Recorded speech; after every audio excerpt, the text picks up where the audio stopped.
Bonjour et bienvenue au webinaire du SSTMC. Je m'appelle Elodie, je suis infirmière. Bonjour, Bonjour. moi c'est Amandine, c'est pareil, je suis infirmière au santé au travail sur le secteur de Muret. Bonjour, moi c'est Laetitia, infirmière également sur le service de Muret. Alors du coup, aujourd'hui nous sommes ensemble, nous allons parler des apprentis et de la santé au travail des apprentis.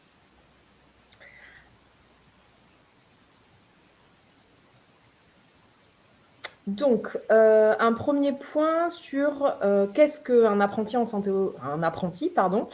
Donc, l'apprentissage, c'est apprendre un métier en alternant les périodes pratiques en entreprise et les périodes de formation, avec le but étant à la clé d'obtenir un diplôme ou un titre professionnel reconnu.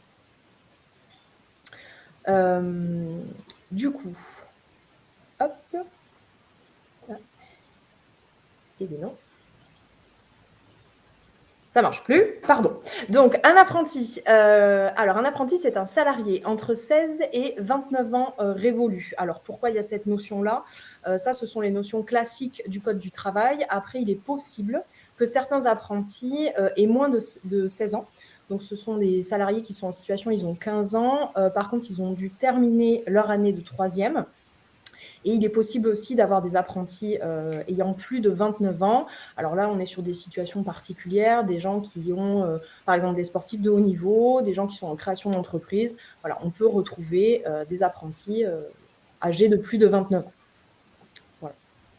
Voilà. Quoi qu'il en soit, donc le contrat d'apprentissage, c'est un contrat qui est sur une durée qui va de 6 mois à 3 ans et qui peut amener, donc on part du CAP et on peut aller jusqu'au bac+5.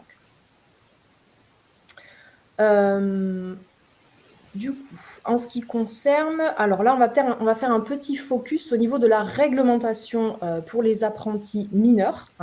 Donc, comme on vient de le voir, un apprenti mineur est un salarié qui a entre 15 et 17 ans. Donc, le Code du travail est assez strict par rapport à ça, dans le sens où il y a des travaux qui sont interdits et des travaux réglementés. Donc, par exemple, en ce qui concerne les travaux interdits, on peut retrouver des travaux qui vont exposer à des vibrations importantes ou s'il y a, par exemple, un risque électrique élevé. De même, des travaux, il va y avoir un risque d'effondrement ou d'ensevelissement. On trouve aussi donc des travaux qu'on qualifie de réglementés, qui peuvent être en lien avec la conduite d'engins de manutention et de levage, qui vont nécessiter une formation préalable, ou l'utilisation de machines dangereuses spécifiques, qui, pareil, nécessitent une formation préalable avec l'employeur. En ce qui concerne les apprentis mineurs, le Code du travail fait aussi un focus au niveau des horaires de travail. Donc la durée du travail est réglementée avec une spécificité pour le travail en horaire de nuit. Donc il y a par exemple en fonction de l'âge et des secteurs d'activité, le salarié peut travailler alors, il n'a pas le droit, on va le faire à l'envers. Il n'a pas le droit de travailler de 20h à 6h pour les moins de 16 ans. Et à partir du moment où ils ont entre 16 et 18 ans, ils ne peuvent pas travailler entre 22h et 6h du matin. Il existe par contre des dérogations pour certains secteurs d'activité, tels que par exemple la boulangerie-pâtisserie, le monde du spectacle ou de l'hôtellerie. En revanche, dès l'instant où on a affaire à un salarié entre 15 et 17 ans, aucune dérogation possible pour le travail de 0 à 4 heures du matin. Il y a également donc du coup une spécificité au niveau du port de charge, donc qui est spécifique en fonction de l'âge du salarié et de savoir si c'est un homme ou une femme. Je ne vais pas rentrer dans les détails du port de charge, mais voilà, il faut avoir en tête qu'à partir du moment où on a un salarié mineur, il y a des choses, il y a du poids notamment qu'il n'a pas forcément le droit de porter. En ce qui concerne les visites médicales, donc il est nécessaire par contre de bien retenir qu'à partir du moment où on a affaire à un apprenti mineur, la visite médicale doit avoir lieu avant l'embauche.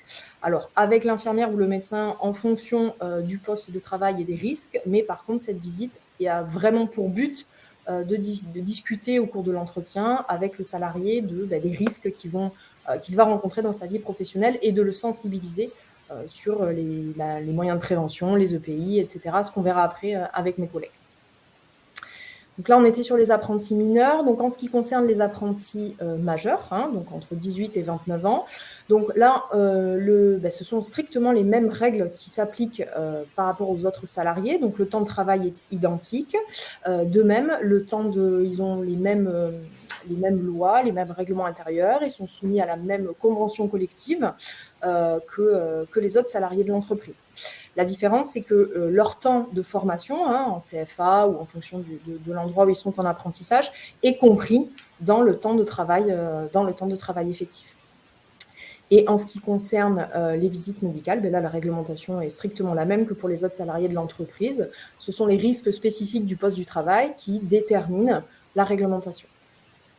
Qui déterminent, le type de suivi médical. Alors, du coup, maintenant, quelques petits conseils pour l'accueil de cet apprenti. Alors, découpé en deux parties, je vais commencer pour la partie avant son arrivée. Donc, comment organiser au mieux son arrivée. Donc, on peut déterminer quelques tâches qui vont être réalisées par cet apprenti.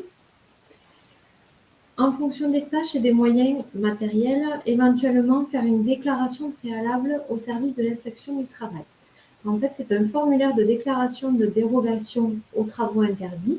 En vue d'accueillir des jeunes mineurs, il faut qu'ils soient âgés d'au moins 15 ans. Donc, en fait, si les activités que l'on souhaite confier à ce jeune font partie des travaux dits réglementés, comme a cité Élodie dans la première partie, il vous appartient de renseigner un formulaire de déclaration de dérogation et de transmettre ce formulaire à l'inspection du travail. Ce formulaire, nous pourrons le retrouver sur le site travail-emploi.gouv. Et donc voilà, il y a le formulaire type à télécharger, à remplir et à transmettre à l'inspection du travail. Ensuite, ce qui est conseillé également, c'est de réaliser et formaliser l'évaluation des risques professionnels de l'apprenti dans le document unique. Donc, ça va un petit peu de pair avec la déclaration préalable des travaux réglementés. On commence par analyser l'exposition au risque et ça en découle du coup ces travaux réglementés qui peuvent être confiés à l'apprenti. Désigner un tuteur, c'est toujours plus facile pour lui de se repérer dans une entreprise qu'il ne connaît pas et donc d'avoir une personne ressource pour pouvoir poser ses questions ou être accompagné. Préparer ses équipements de protection individuelle et lui remettre. Donc là aussi, vous avez la possibilité de formaliser par écrit la remise de ces équipements de protection afin de justifier du respect de cette obligation auprès de l'inspection du travail en cas d'accident de travail. Programmer sa visite médicale d'embauche et ensuite informer l'ensemble du personnel de son arrivée, ce qui favorisera un meilleur accueil au sein de l'entreprise. Dans un deuxième temps, quelques conseils le premier jour. Donc, le premier jour où il arrive dans l'entreprise, c'est un moment important qui ne doit pas être négligé. Donc, dès le premier jour, déjà, il faut être clair sur les règles, les comportements à respecter dans l'entreprise. Par exemple, l'utilisation du téléphone portable, le port des équipements obligatoires qu'on lui a remis, l'interdiction de consommer des stupéfiants ou de l'alcool. Toutes ces règles peuvent être inscrites dans une note de service ou dans un règlement intérieur, affichées au sein de l'entreprise et donc lui remettre également un exemplaire lors de son arrivée. Faire un petit tour de l'entreprise pour qu'il repère un petit peu les lieux, l'administration, les lieux de pause, l'atelier, etc. Le présenter à l'ensemble du personnel pour favoriser son intégration au sein de l'équipe. Lui expliquer un petit peu le fonctionnement de l'entreprise. Les conditions d'accès, de circulation dans l'entreprise, donc ça c'est dans un but de sécurité. Les dangers et les consignes de sécurité à respecter. Indiquer les mesures à prendre en cas d'accident et lui remettre un livret d'accueil qu'il va pouvoir consulter à tout moment et qui va reprendre un petit peu tous ces éléments parce que c'est vrai que le premier jour, il y a tellement d'informations qu'il peut avoir besoin à un certain moment de revenir dessus pour un petit peu éclaircir. L'apprentissage du métier, l'efficacité et l'autonomie dans le travail s'acquiert bien sûr avec le temps. Donc il faut toujours être vigilant pendant sa période d'intégration car c'est une période qui est plus propice aux accidents. Alors, comme le dit Laetitia, effectivement, c'est vraiment une période propice. Et pour le coup, il est important d'identifier l'exposition au risque. Donc, pour ça, il faut savoir que l'apprenti, il est tout nouveau dans l'entreprise. Donc, pour le coup, il est davantage exposé aux risques que les collègues qui vont être là, qui vont être plus âgés, qui vont être là depuis plus longtemps. Parce que tout simplement, il manque d'expérience. L'apprentissage du métier, c'est très, très important, mais il faut faire attention surtout aux risques d'abord qui vont être physiques, avec les risques tels que les trébuchements, glissades, au risque du bruit, avec tous les équipements de protection qui existent aujourd'hui, les risques chimiques, les risques liés à la manutention. Alors toujours, on se réfère à la réglementation, tout ce qu'ont pu dire Élodie et Laetitia avant. La chute en hauteur, les coupures, les brûlures, les positions inconfortables. Tout ça, tous ces risques-là, c'est des risques qui peuvent être évités si les équipements de protection collectifs et individuels sont bien mis en place. Après, il va y avoir tout ce qui est risques psychosociaux. Faut savoir quand même que les jeunes travailleurs, comme je le disais, ils sont plus vulnérables aux risques professionnels et par conséquent aux accidents du travail. Donc, par rapport aux risques psychosociaux, les facteurs favorisants, ça va être la reconnaissance, le manque de soutien, l'insécurité de la situation de travail, le rapport professionnel qui va être parfois défaillant, le mode d'organisation, l'intensité et le temps de travail, pas toujours adapté à quelqu'un qui est là en apprentissage, un manque d'autonomie et des tâches subalternes. Tout ça, c'est encore une fois des risques qui peuvent être étudiés et mis en place. Pour les prévenir, il y a quelques réflexes à avoir. Donc déjà pour les apprentis, donc, il faut savoir que le tuteur, pour l'apprenti, il est vraiment là pour aider, pour former. Alors, c'est d'abord vers lui, qu'il faut se tourner et pas hésiter surtout à lui poser plein de questions. Le conseil aux apprentis, ça va être de poser les bonnes questions, à savoir quels sont les dangers et les risques qui vont être liés à mon travail, quelles sont les consignes de sécurité que je dois respecter et pourquoi, quels sont les équipements de sécurité que je dois porter et comment. Et que dois-je faire en cas de situation d'urgence, par exemple en cas d'incendie, en cas de blessé, où se trouve la trousse de secours, quelle est la personne à contacter si je me blesse. Voilà, on n'accueille pas un apprenti dans son entreprise sans qu'il se pose les bonnes questions, mais aussi sans que l'employeur se pose également les questions très importantes.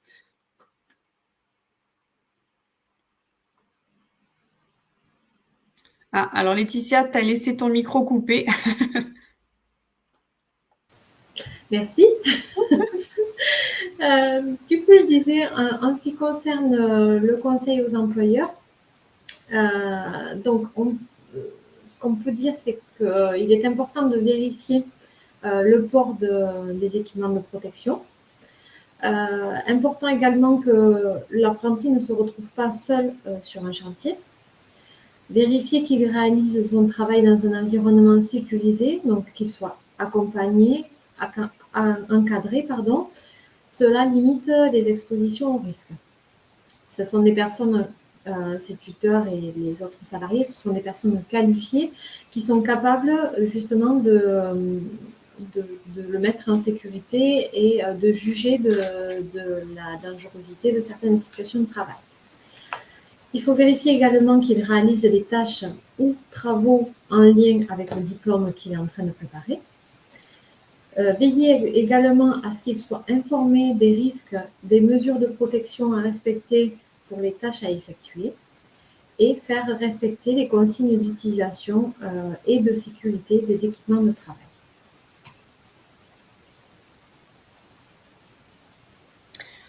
Alors du coup, en cas de difficulté, donc si malgré tout ce dont on a parlé, il y a des difficultés qui persistent, il est possible, alors en priorité, comme vous l'a dit Amandine, s'adresser quand même au tuteur dans l'entreprise, qui est quand même censé être l'interlocuteur entre du coup l'employeur et l'apprenti. Il y a également donc cette possibilité de s'adresser à l'employeur directement. Donc ça, c'est plutôt en interne, au niveau de la structure. Il y a bien évidemment le référent de l'établissement d'enseignement, donc au niveau du CFA, qui peut être bien sûr une personne ressource à qui le salarié peut faire part de ses difficultés. En externe, il y a aussi potentiellement donc le médecin traitant, si on a des difficultés physiques ou psychologiques. Et le médecin du travail peut aussi être une personne ressource avec qui l'apprenti peut partager ses difficultés. Voilà. Et évidemment, la clé de tout ça qui restera un petit peu en fond, c'est de discuter. Donc, la famille aussi peut être un point de ressource, mais vraiment la communication et expliquer, verbaliser ces difficultés, parce que l'apprentissage, comme on l'a vu, ça peut durer de 6 mois à 3 ans. Donc, il est important d'arriver à verbaliser ces difficultés au quotidien et de ne pas laisser une situation s'enquister comme ça sur du long terme. Voilà. Nous arrivons au terme de ce webinaire. Si jamais, j'ai oublié de vous le dire au début, mais je vous le dis maintenant, vous pouvez poser des questions au niveau du chat qui est situé sur la partie, qui est situé à droite du webinaire. Et même si le webinaire va se terminer, nous restons en ligne pour répondre à vos éventuelles questions. Nous vous souhaitons toutes une très bonne fin de journée et on vous dit à bientôt pour un prochain webinaire. Au revoir. Au revoir, merci à tous. Merci beaucoup pour votre attention. Vous pouvez revisualiser en replay également le webinaire sur la chaîne YouTube du SSTMC où vous avez tous les webinaires précédents et donc celui-ci sera également rajouté. Merci pour votre attention, à bientôt.